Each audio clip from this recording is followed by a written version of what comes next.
Assalamualaikum warahmatullahi wabarakatuh. Kembali di pembelajaran matematika kelas 11. Di video ini Ibu akan menjelaskan materi mengenai barisan dan deret. Materi ini sebenarnya bukanlah materi baru bagi kalian karena kalian telah mempelajarinya sewaktu di SMP. Dan di jenjang yang lebih tinggi lagi, kita akan mengingat kembali atau mempelajari kembali mengenai materi barisan dan deret. Silakan kalian siapkan alat tulisnya, mungkin kalian perlu mencatat hal-hal yang penting ya. Sebelum Ibu memulai, Ibu sajikan dulu bahwa dalam barisan dan deret, kita pertama akan mempelajari mengenai barisan dan deret bilangan secara umum, kemudian notasi sigma. Yang kedua adalah barisan dan deret aritmatika. Kemudian barisan dan deret geometri, lalu deret geometri tak hingga. Jadi ada 4 video nanti ya, ada 4 video untuk materi ini. Baik. Berikutnya, sebagai pendahuluan, Ibu akan memberikan contoh barisan dalam kehidupan sehari-hari. Nah, misalnya adalah kalender. Di sini ada kalender bulan Oktober 2021. Sebetulnya dalam kehidupan sehari-hari, tanpa kita sadari ataupun disadari, kita itu kerap menemukan sesuatu yang teratur atau memiliki pola yang teratur. Kalau sesuatu itu memiliki pola yang teratur atau tertentu, kita bisa menentukan atau memprediksi angka yang selanjutnya berdasarkan pola yang sudah terbentuk sebelumnya. Nah, contohnya tanggalan ini, kita lihat misalnya hari Rabu. Hari Rabu itu kan angka-angkanya 6, 13, 20, 27. Jika minggunya berganti, maka angkanya itu bertambah 7 ya. Misalnya Rabu pada minggu pertama adalah angka 6 atau tanggal 6, maka kalian bisa menentukan Rabu berikutnya itu adalah angka 13 atau tanggal 13. Kemudian Rabu minggu depannya lagi adalah tanggal 20. Nah, dalam matematika, materi yang mempelajari tentang pola disebut barisan dan deret. Oke. Ibu berikan lagi contoh mengenai barisan dan deret dalam kehidupan sehari-hari. Mungkin kalian sudah pernah berwisata ya, ini namanya Candi Borobudur. Ini merupakan candi Buddha terbesar di dunia, dan itu Indonesia punya ya. Letaknya ada di Magelang, Jawa Tengah. Nah, kalau kalian cermati, candi ini tuh memiliki 10 tingkat dan terbagi menjadi 3 kategori. Ada puncak, kemudian ada 3 tingkat yang bentuknya lingkaran, kemudian ada 6 tingkat yang bentuknya bujur sangkar atau persegi. Nah, di sini kita akan mencermati tingkat yang bentuknya lingkaran. Di situ terdapat stupa. Stupa itu yang bentuknya seperti lonceng ya. Ternyata apabila dihitung, banyaknya stupa pada setiap lingkaran itu membentuk suatu barisan tertentu atau angka-angkanya itu teratur gitu ya. Jadi pada tingkatan yang pertama, lingkaran yang pertama ini stupanya ternyata ada 32. Lalu pada lingkaran yang kedua itu ada 24. Kemudian yang lingkaran terakhir yang paling atas ada 16. Jadi setiap naik satu tingkatan, stupanya itu berkurang sebanyak 8 buah gitu. Nah, berikutnya di sini Ibu sajikan mengenai mahkota bunga. Nah, selain memiliki warna yang beraneka ragam, bunga itu juga memiliki jumlah mahkota yang beraneka ragam juga. Contohnya ini yang pertama ini kelopaknya, mahkotanya itu ada 1. Kemudian yang berikutnya mahkotanya itu punya dua mahkota gitu ya. Kemudian ada 3, ada yang 5, Ada yang 8, 13, 21, 34. Ini kalau kalian lagi gabut, ini boleh dihitung ya. Ini ada 21, yang ini ada 34. Kemudian, ternyata mahkota bunga itu banyaknya mengikuti suatu barisan. Meskipun angkanya ini kelihatannya random ya, tapi enggak, ini merupakan suatu barisan yang dinamakan barisan Fibonacci. Mungkin kalian dulu sudah pernah dapat atau pernah dengar ya tentang barisan Fibonacci. Jadi, barisan Fibonacci adalah serangkaian angka yang susunan angkanya merupakan penjumlahan dari dua angka sebelumnya. Contohnya, yang pertama ada angka 1, angka 2, maka angka selanjutnya tinggal dijumlahkan. 1 ditambah 2, yaitu 3. Gitu. Setelah 3 berapa? Berarti 2 ditambah 3, hasilnya adalah 5. Setelah 5 berapa? Berarti 3 ditambah 5 sama dengan 8, dan seterusnya. Barisan Fibonacci ini merupakan barisan yang cukup unik menurut Ibu. Kalian bisa searching atau googling ya, mengenai barisan Fibonacci, dan ternyata kalau kalian kulik, barisan Fibonacci itu banyak sekali terdapat di alam. Baik itu di alam sekitar ya, ataupun yang lebih besar lagi di tata surya, ataupun di arsitektur juga. Arsitektur itu juga menggunakan ini ya, barisan Fibonacci, angka-angkanya seperti ini.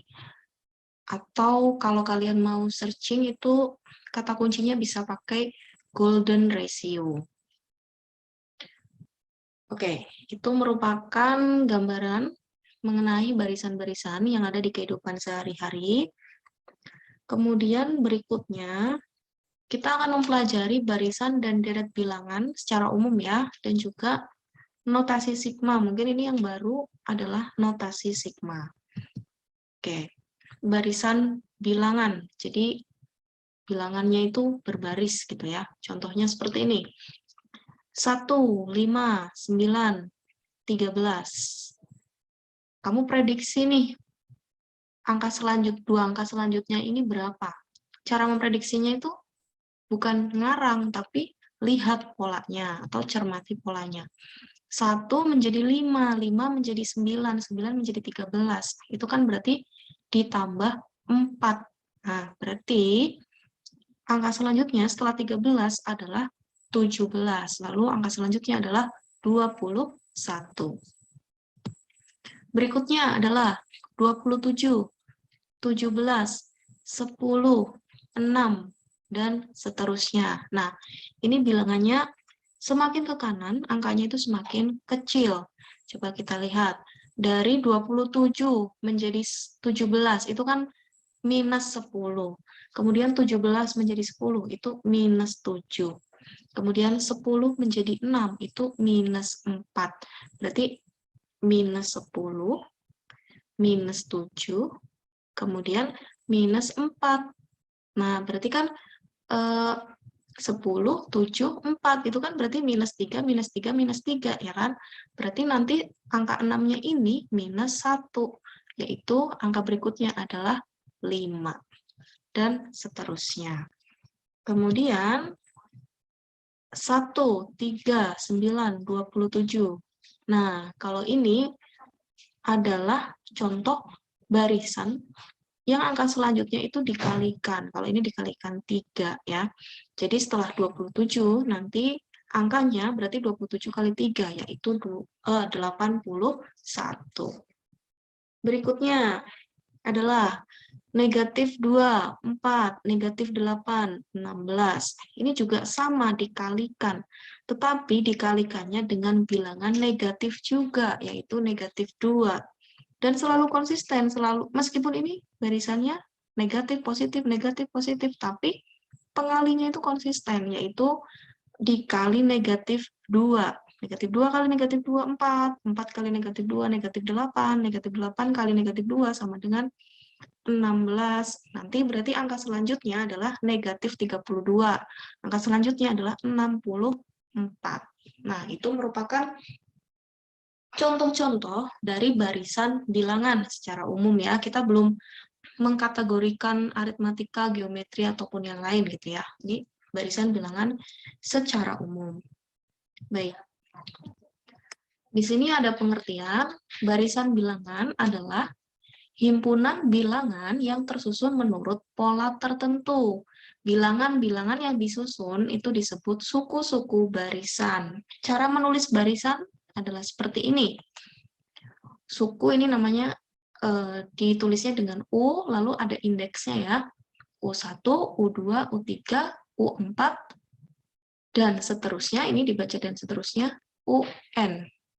Masing-masing sukunya dipisahkan dengan tanda koma.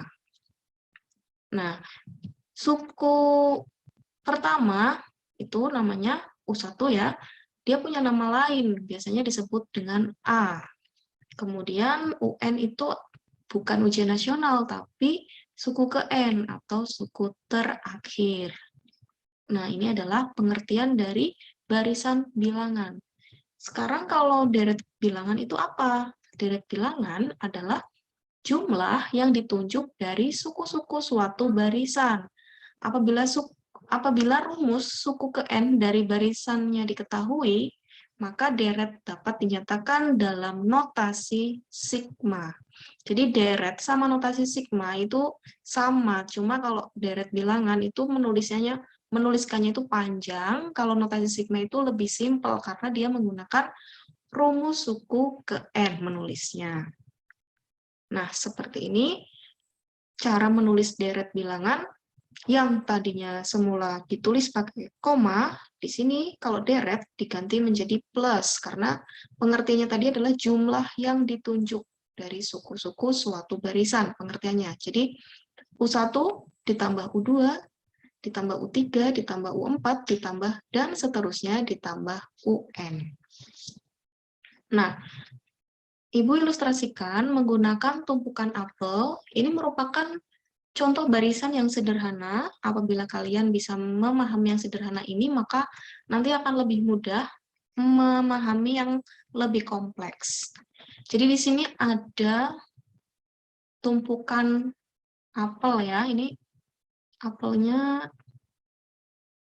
hebat ya, bisa ditumpuk satu lapis gini ya, mungkin ini apelnya nempel ke tembok ini. Jadi ada 4 tumpuk, ada 4 tumpukan. Semakin ke atas, banyak apelnya itu semakin kecil. Soalnya kalau semakin atas semakin besar, nanti apelnya buyar ya. Oke. Nah, berdasarkan tumpukan apel itu, kita bisa membuat barisan bilangan. Yang pertama adalah 4. Ya, karena apelnya yang bawah ini 4. Lalu 3, lalu 2, lalu 1. Nah, kalau deretnya gimana? Deretnya tinggal diganti tanda plus. 4 ditambah 3, ditambah 2, ditambah 1. Kalau misalnya kalian diberikan barisan gitu ya, kalian harus bisa mengidentifikasi suku pertamanya itu yang mana sih? Suku pertama itu nggak selalu yang paling kecil loh. Suku pertama itu ya ada di depan yang pertama ini. Suku terakhirnya adalah 1. Kemudian banyak sukunya, kalian hitung nih ada berapa? 4, 3, 2, 1. Apabila banyak sukunya itu tidak bisa dihitung, kalian bisa menuliskan dengan titik 3. Ya, artinya itu dan seterusnya. Oke, ini barisan sudah, deret sudah. Sekarang notasi sigma. Notasi sigmanya kita gunakan rumus suku ke N. Jadi rumus yang berlaku secara umum. Gini ya, cara menulis notasi sigma adalah ini seperti huruf E kapital ya, seperti huruf E kapital, lalu dia mempunyai batas bawah, yaitu N sama dengan 1. Lalu ada yang namanya batas atas, yaitu 4. Kemudian ini rumus suku ke N-nya, 5 dikurangi 1. Coba, apakah pas? Jika N-nya 1, maka 5 dikurangi 1 sama dengan 4. Cocok ya? Kemudian kalau N-nya 2, 5 dikurangi 2 sama dengan 3. Nah, untuk yang notasi sigma, kalian harus bisa menentukan ini, rumus suku ke N-nya ini. Ya. Baik. Kemudian di sini ada contoh-contoh barisan dan deret bilangan yang memiliki nama khusus. Yang pertama adalah pola bilangan genap. Pola bilangan genap. Di sini Ibu ilustrasikan menggunakan lingkaran-lingkaran ya, menggunakan lingkaran-lingkaran. Jadi suku yang pertama itu adalah 2. Suku kedua adalah 4. Suku ketiga adalah 6. Suku keempat adalah 8. Barisan pola bilangan genap, barisannya adalah 2, 4, 6, 8, dan seterusnya, koma. Nah, 2 kali N. Kenapa 2 kali N? Karena banyaknya lingkaran ini adalah 2 kalinya N-nya, indeksnya ini. Ya, jadi 2 kali N. Deretnya gimana? Gampang, tinggal diganti tanda plus saja. Nah, notasi sigmanya berarti ditulis batas bawahnya 1, batas atasnya N, rumus suku ke N-nya adalah 2N. Ini adalah notasi sigma. Ada pola bilangan genap, berarti ada pasangannya pola bilangan ganjil. Gambarnya seperti ini. Kalau kalian cermati, ini gambarnya mirip ya. Tapi kalau ganjil itu buletannya hilang 1 masing-masing. Masing-masing bolong 1 ini. Jadi, barisan bilangannya adalah 1, 3, 5, 7, dan seterusnya 2N dikurangi 1. Kenapa? Dikurangi 1. Karena tadi dari yang genap kan 2N. Bolong 1, jadi 2N dikurangi 1. Nah, deret bilangannya adalah 1 ditambah 3, ditambah 5, ditambah 7, ditambah dan seterusnya, ditambah 2N dikurangi 1. Notasi sigmanya kalian tinggal nulis. Batas bawahnya 1, batas atasnya N. Rumus suku ke N-nya adalah 2N dikurangi 1. Ya, gampang ya. Nah, pertanyaannya tuh bisa kayak gini. Suku ke 10 dari pola bilangan ganjil. Ya kan kalian udah punya rumusnya nih, tinggal diisi aja N-nya 10. 2 kali 10 dikurangi 1, berarti 19. Seperti itu ya contoh soalnya. Nah, berikutnya adalah barisan bilangan kuadrat. Angka-angkanya itu kalau kuadrat itu 1, 4, 9, 16, 25, dan seterusnya. Maka barisan bilangannya adalah 1, 4, 9, 16, dan seterusnya. Rumusnya adalah N kuadrat. Karena banyaknya lingkaran ini diperoleh dari indeks dikuadratkan atau N dikuadratkan. Deret bilangannya seperti itu, tinggal ditulis. Notasi sigmanya juga tinggal ditulis. Berikutnya adalah bilangan persegi panjang. Oh ya, kalau yang bilangan kuadrat itu bentuknya persegi ya. Jadi tinggi, ini tingginya, sama lebarnya itu sama ya, atau panjang sama lebarnya itu sama. Kalau persegi panjang itu beda. Gini contohnya. Nah, kalau yang suku ke-1 itu nilainya 2. Suku ke-1 itu 2. Suku kedua adalah 6. Suku ketiga adalah 12. Nah, barisan bilangannya adalah seperti ini. 2 dikali 6 dikali 12 dan seterusnya.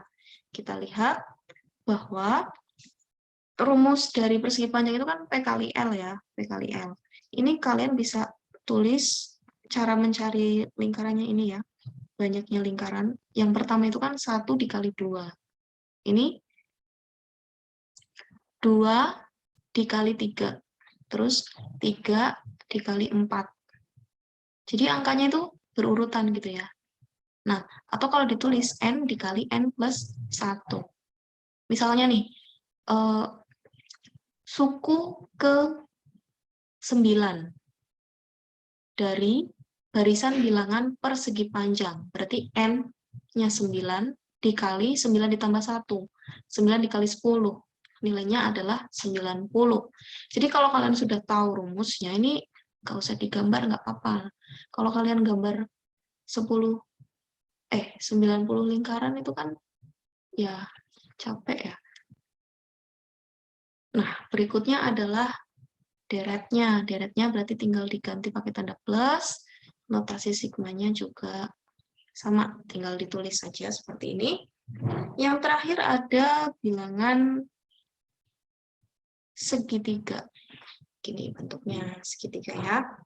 Jadi, kita balik ke sini dulu. Persegi panjang, kalau dipotong, dibelah, berdasarkan diagonalnya, dia akan menghasilkan segitiga. Ya enggak? Gini. Nah, segitiganya yang ini. Seret. Jadi, bilangannya, barisan bilangannya adalah 1, 3, 6. Deretnya 1 ditambah 3 ditambah 6. Rumusnya gimana? Persegi panjang, ini rumus persegi panjang, dipotong jadi 2 atau dibagi 2 ya. Jadi N kali N plus 1 dibagi 2. Oke, itu adalah materi mengenai barisan, deret, dan notasi sigma. Di sini ada contoh soal, ada 2. Tuliskan deret yang terbentuk dari notasi sigma berikut. Nah, di sini batas bawah itu tidak selalu mulai dari 1. Terserah yang bikin soal. Bisa juga mulainya dari 2 ya, seperti ini contohnya. Jadi batas bawahnya 2, batas atasnya 6. Rumus suku ke N-nya adalah 3N ditambah 7. Gimana cara membuat deretnya?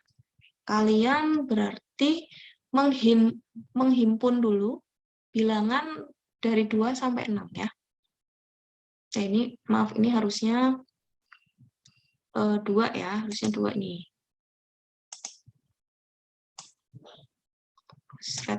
Nah, 2 adalah batas bawah dan 6 adalah batas atas. Berarti himpunannya, kamu data dulu ya, 2, 3, 4, 5, 6. Berikutnya, kamu substitusikan satu per satu. Jadi N-nya itu diganti 2. N-nya diganti 2 ya. Ini ya, N-nya diganti 2. Ada berapa kali? Ada ini, ada sebanyak 5 kali. 1, 2, 3, 4, 5. Ya kan?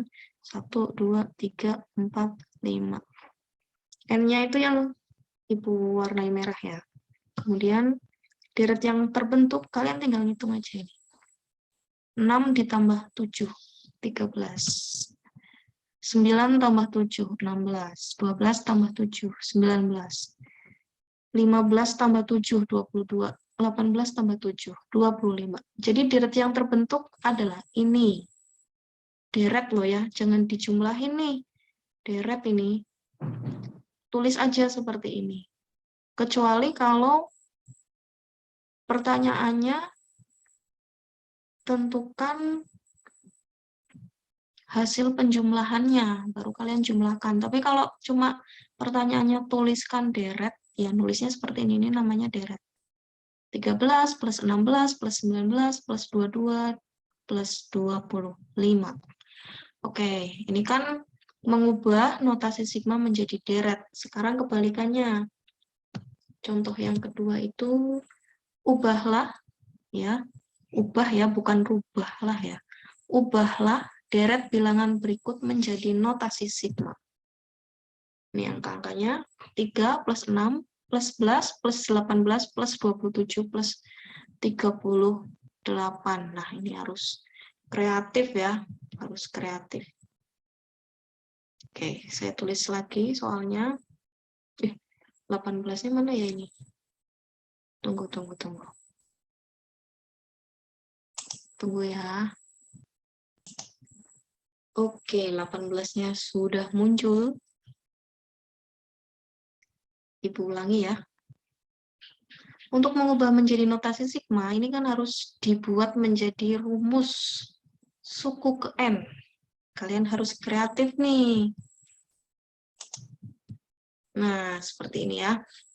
Angka 3-nya diganti jadi 1 plus 2. Angka 6-nya 4 plus 2. 11, 9 plus 2. Ini kan berpola nih. Berpola kan. Terus yang warnanya biru apa hitam sih itu? Ini ya, yang angka 1 ini. Kan bilangan kuadrat ya. Bilangan kuadrat. Berarti gampang ini rumusnya. 1 kuadrat, 2 kuadrat, 3 kuadrat, 4 kuadrat, 5 kuadrat, 6 kuadrat. Ini kalau angkanya udah berurutan, kayak gini, ini berarti N ini. N. Dimana batas bawahnya 1, yang paling kecil N-nya 1, paling gede N-nya 6. Berarti nulisnya sigma dari N kuadrat ditambah 2, batas bawahnya 1, batas atasnya 6. Ya. Demikian materi yang dapat saya sampaikan untuk video pertama ini. Terima kasih yang sudah menyaksikan. Semoga kalian paham.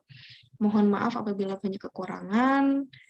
Habis ini ada video mengenai barisan dan deret aritmatika ya. Saya akhiri. Wassalamualaikum warahmatullahi wabarakatuh.